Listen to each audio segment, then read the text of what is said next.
Hello there YouTube, my name is Katy and you're watching my channel Superconsole, where today I'm going to be talking about the Nintendo NX, or rather the Nintendo Switch, as it has just been announced. So now we know for sure, Nintendo Switch is indeed a portable handheld console with detachable controllers, a docking station to hook up to the big screen, all powered by Nvidia Tegra.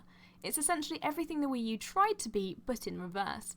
As rather being a home console system in nature, the Switch is definitely focusing in on the move gaming, and that suits me just fine. The Switch's handheld element, which looks much like a tablet device, has sliding controllers on each end called Joy-Cons, which can be detached and used individually, as well as other controller configurations, such as the Joy-Con grip and a Switch Pro controller. It's all very exciting stuff, and initially I was going to make a video full of Nintendo fangirling and gushing with the odd "what does this mean for my beloved 3DS" thrown in for good measure, but instead I've collected my thoughts and watched the 3-minute long trailer another 60 times, leaving myself with a number of unanswered questions to run through.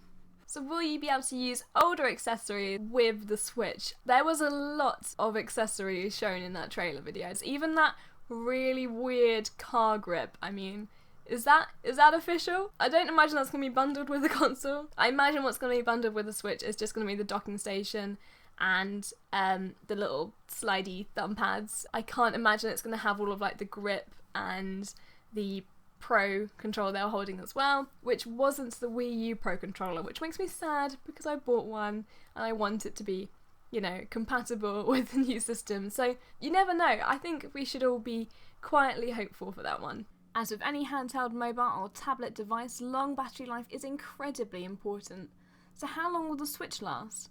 Keeping in mind that the new Nintendo 3DS XL usually lasts up to 7 hours straight gaming and 3 days in sleep mode, it's key that Nvidia's Tegra lives up to its promise that the system has been properly optimised for home and mobile use, both for performance and efficiency. Let's keep our eyes peeled for some numbers and stock up on battery packs, just in case. Amiibo functionality. I mean, it's gotta be a given. They were featured in the trailer. I mean, they weren't used, but they were on the mantelpiece. And come on, Nintendo makes mega bucks out of Amiibo. They're even launching a whole new range of Breath of the Wild ones come Zelda Breath of the Wild's launch, which is of course around the same time as the Switch itself. It seems ridiculous that it wouldn't support them in some way. Amiibo side note, have you seen the Amiibos that are coming out with the Monster Hunter Stories game? I'm sure you can check out my gameplay video if you haven't already and you're interested, but oh my god, they are awesome. I'm having to hold back ordering them all now. They are so detailed. Capcom, winner. It's going to be a little while before we find out the Switch's price. I think it's safe to say it's going to be cheaper than the Xbox One or PS4 on launch. Although, thinking about it, the Wii U was £300 at launch. The thing is about the Switch is that it doesn't look cheap to make, does it now? I mean, there's a lot of elements to it. There's a lot of probably engineering in the way it all fits in together and works together and integrates between the docking station and, you know, its portableness. I just can't imagine this thing is going to be cheap as chips.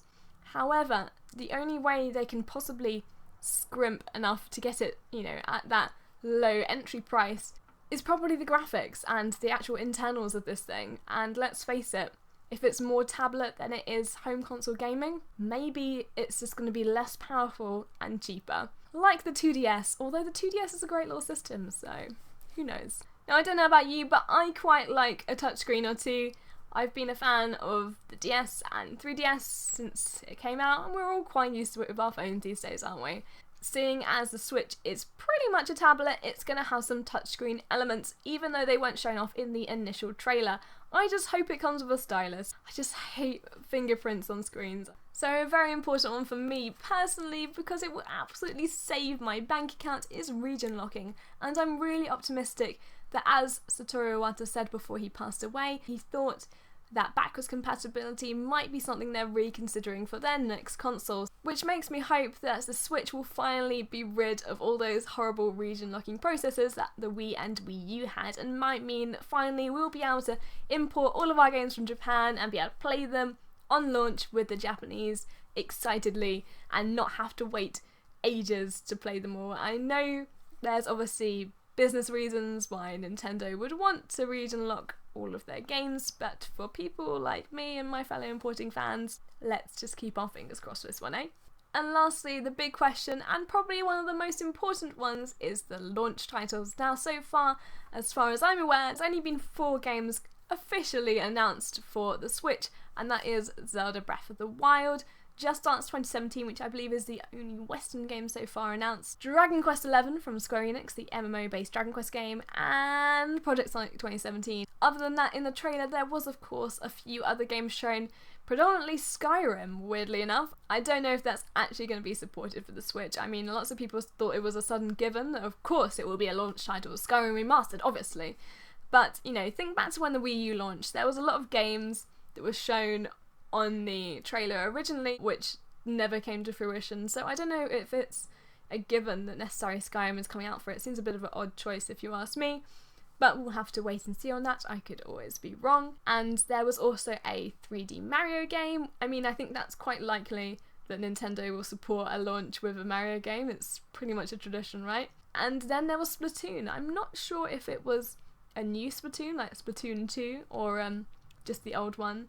I couldn't really tell from the footage. I guess it wasn't showing any kind of gyro, but, you know, we'll have to wait and see. I think it's quite likely that Splatoon 2 will come out for the Switch. You know, it was really popular, and it featured quite heavily towards the end of that trailer, you know, with the whole esports scene, which would be a dream. Oh my god, how cool would that be if Splatoon filled out stadiums? That'd be awesome. I'm quietly optimistic that at least in the launch we're going to get a new 3D Mario game, a couple of third parties. I mean, did you see that list of third party support? It looked great. There's some of my favourite studios on there. There was Square Enix, there was Bandai Namco, Atlus, Capcom, Grasshopper, and my main man Suda Goichi. There was a lot of good developers and publishers on there. I think this time Nintendo will hopefully have the support it needs at launch. We'll see what happens. Hopefully there's going to be a lot of Square Enix stuff. You know, if Final Fantasy could come out for that, it would be amazing. All that kind of stuff. More JRPGs, please. That's what I want. So there we are. Those are my kind of top questions at the moment and things left unanswered from the trailer. What are your feelings on Nintendo Switch? Leave them in the comments below and let's have a little chat about it. Until then, I'll see you next time. Thank you for watching this video and see you later. Bye!